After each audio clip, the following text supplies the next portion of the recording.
This episode was brought to you by Pentester Academy, the leader in online cybersecurity education. Join over 10,000 professionals from 90 countries to learn security online. Also brought to you by Hacker Arsenal, artillery for cyber warriors. Visit us on hackerarsenal.com to check out our latest attack defense gadgets. I'm Marley Oxenholm from Pentester Academy TV, and welcome to our show, Access Point, where we spotlight cybersecurity companies and give an inside look at the people and technology behind the latest advancements in the industry. Today, I'll be speaking with the company inCyber Security. I'm sitting down right now with Kyle Goode, who is Operational Security Lead at the company. Thank you for joining me today. Thanks for having me. Absolutely. I got a lot of great questions here from our tech team, so you ready to get started? Yeah. All right. So first question, what is the difference between pen testing and vulnerability scanning? That's one we hear a lot. I'm sure. So the biggest difference is a vulnerability scan is just using tools. Anybody can run a tool, right? And it will identify most of the major vulnerabilities within your network, but it doesn't necessarily exploit them. Okay. So it's just saying that they're potentially there. So you don't really know if it's actually a vulnerability or not because it's not verified. Versus pen testing is more of a verified process, as well as once we get into your network, what kind of data is like on your computers or on your various users' computers, and how can we like exploit that and exfiltrate that? Like, do you have protection mechanisms to identify weird data streams leaving your network and things along those lines? So it's more of an in-depth process from like the threat actor's perspective. Okay, got it. And now, how do you guys go about building your pen testing team? So I think the hardest part with that is there's so many different categories and different variables, different operating system types. Even with web applications, there's like Drupal and WordPress, all these like base things that people are building web apps off of. And so you really want your team to be diversified, but also deployable and what's that word? Like ready to adapt. Okay, yes. So you want people who can like learn on the go, learn on the fly, and people that like don't give up during the testing process. Right. Yeah, things change so quickly, it seems like. Exactly. And you got to be ready if their security team does detect you guys on the network. You might have to switch like from a different approach or start from square one, switch your IP addresses. So you just need people that are flexible and who want to learn, who want to do this. Right. Okay. And now, what sort of incident response services do you guys offer? So we kind of help guide our clients through the whole incident response process. We will outsource some of the more technical, like forensic analysis and stuff like that. It is something we will do, but it's not something we necessarily fully support. So we are partnered with other firms to kind of do that. I mean, it's such a specific skill set. And, in-house, we want our guys to be top-of-the-line pen testers. You can't have everybody do everything, right? It's tough, yeah. Okay. And now, in your opinion, why do breaches take so long to discover the scope of their damage? Breaches take so long to discover because that forensic analysis process does take a long time. And you're looking at a lot of different data sources from different users. An attacker gets in, what they find on one user's computer might be different than what they find on another user's computer. Or even like email analysis. Like there's multiple different emails. Some people send like social security numbers and stuff in plain text, so you have to go through and like verify all those different things, all the different PII within the email. I mean, that's really the only way you can fully identify kind of what the attacker saw, because if they were on your machine, they had probably access to everything. Right. It's so much information to pour through at that point. Right. It's just a long process. Okay. And now, how do you rate and manage the risks involved with each vulnerability that you found? So each risk, a lot of them will come with like a default, high, medium, or low, right? Okay. Something along those lines. But you want to take that into account with the client's network and the client's setup, and then what kind of data are they housing? Because an attacker could get access through X vulnerability and own your computer really quick, but if you don't really have any data on it, is it really that high of a risk for the organization? And then you look at how much does it cost to patch, what kind of time and hours are spent into that patching cycle, and that will really help us work with our clients to identify those vulnerabilities and what level they are, and then plan that into a more risk management scenario. Okay. And now I'm curious, in what ways does your complete security program help your customers address compliance-related issues, and what exactly is the process of that? So that process starts as more of a full-on assessment. Once they contract us, we like to dive in. We kind of build a security base of where they are now. Okay. And then we'll take them through those various steps, because security is not a product, it's a process. So it's various steps, starting with vulnerability scan and pen test, getting used to their daily processes as a company, and then identifying where the security holes are, building from there. And then as new compliance regulations come out, we're vetting them, we're seeing how it implements into their current culture. Maybe they're already meeting it, maybe they're not. So we build it off of that. Okay, wonderful. And now, what is in your pen tester's toolbox? Ooh, if you're allowed to say.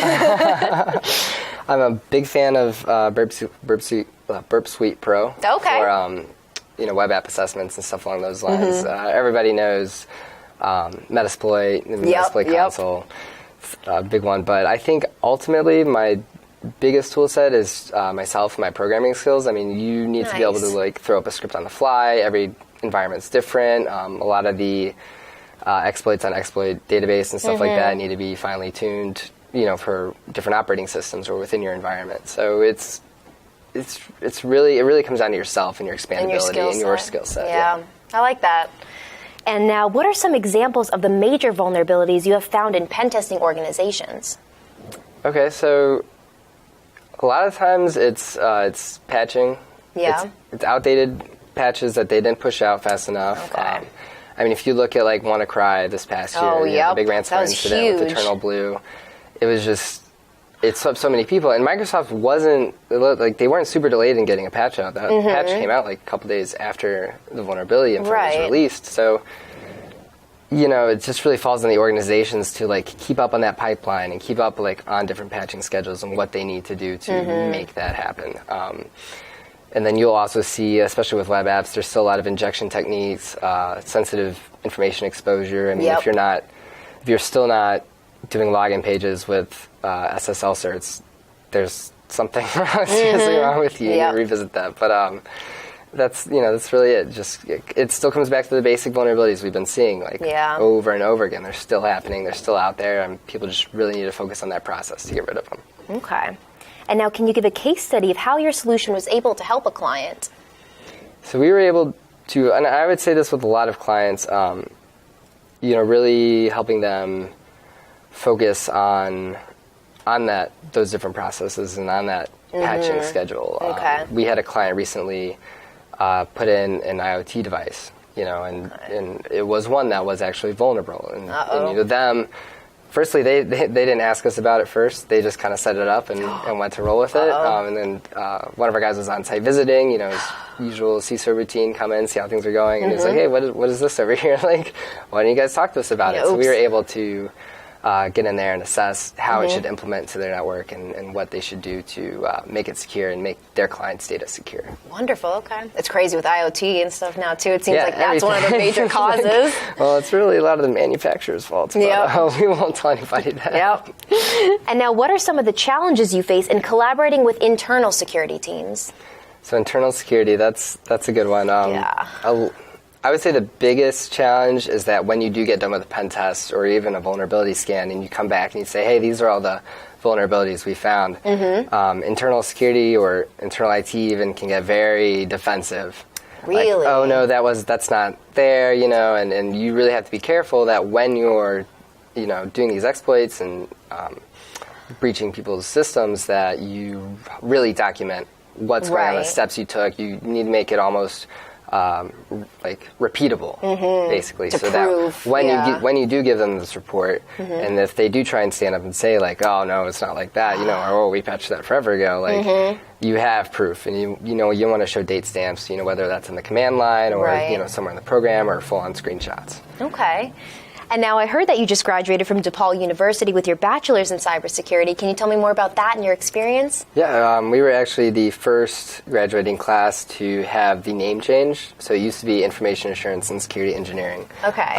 Which is just a fancy way of saying cybersecurity. I actually like the whole title better. But it was a great program. I would say one of the struggles with cybersecurity programs for students in the United States is getting talent, like top security talent, to actually come back and teach at the various schools, because what happens is, cybersecurity is changing every day. It's constantly molding, so you have that problem. And it's great that they're teaching it, but definitely I reach out to the community and stuff, like people need to come back and help teach and really grow and mature those programs. I'm actually getting my master's too at Utica, Congrats. New York. Thank you. In cybersecurity, with more of a focus on malware analysis and operational security. Nice. And their program is like very mature. They have a really good pipeline. They have a bachelor's as well, but they are one of the oldest schools to teach security, in IT, and they have a really grown out and matured program. And I think schools could also collaborate and like learn from each other. I think in the United States it becomes more like very competitive. Who's teaching what? Who's got the best teachers? What is this course known for? But I think, collaboratively, if we all kind of like lead into it, which is something Pentester Academy, I guess, kind of does and helps out with. So, great courses, but yeah, definitely need more talent giving back to the community as a whole. Okay.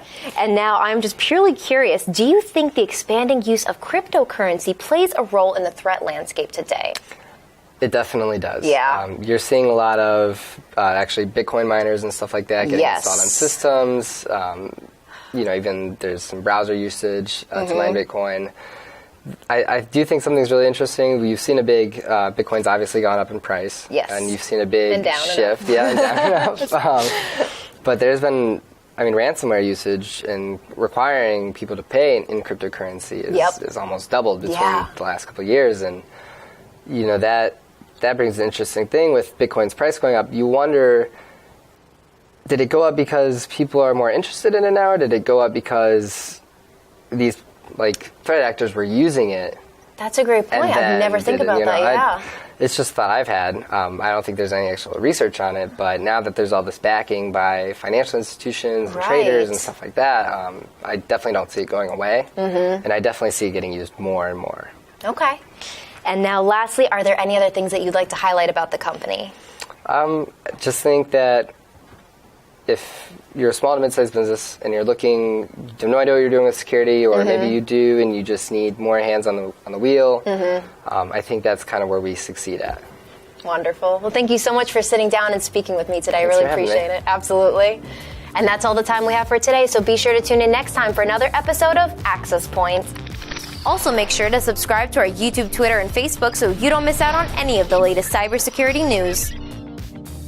This episode is brought to you by Pentester Academy, the leader in online cybersecurity education. Join over 10,000 professionals from 90 countries to learn security online.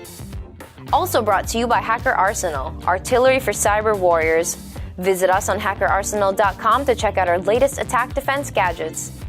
Thanks for watching, and we'll see you next time.